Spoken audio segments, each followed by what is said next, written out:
একটা হাদিস আছে, বুখারী মুসলিম দুইটা কিতাবে এসেছে, যে ব্যক্তি মান হাজ্জা লিল্লাহ, যে ব্যক্তি শুধু আল্লাহর জন্য হজ করলো, ওয়ালাম ইয়ারফুস ওয়ালাম ইয়াফসুক, এবং হজের মধ্যে কোনো প্রকার ফাহেসা কাজ করে নাই, অশ্লীল কোনো কাজ করে নাই, কোনো ফাসাকি কাজ করে নাই, সে ব্যক্তি ওই দিনের মতো নিষ্পাপ হবে। ওয়ালাদাতহু উম্মুহ, কোন দিন? ইয়াউমু ওয়ালাদাতহু উম্মুহ, যেদিন তার মা তাকে জন্ম দিয়েছে।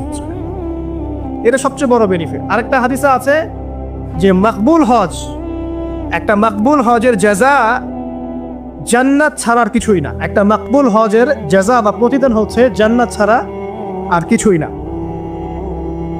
একটা হাদিস পড়লাম গতকালকে, সেটা হলো নবী করিম সাল্লাল্লাহু আলাইহি ওয়াসাল্লাম বলছেন এই উম্মতকে লক্ষ্য করে, তোমাদের যাদের হজ করার সামর্থ্য আছে এবং যাকে কঠিন কোনো রোগ আক্রমণ করেনি, 1, 2, যাকে কোনো অত্যাচারী শাসক বাধা দেয়নি, 2, এবং 3, যার আর্থিক সামর্থ্য আছে, গরিব মিসকিন না, আর্থিক সামর্থ্য আছে, 3টা শর্ত যার পূরণ আছে, তারপরেও যে ব্যক্তি হজ করলো না আমার উম্মতের মধ্যে, সে ইহুদি হয়ে মরুক বা নাসারা হয়ে মরুক, এতে আমার কিচ্ছু যায় আসে না।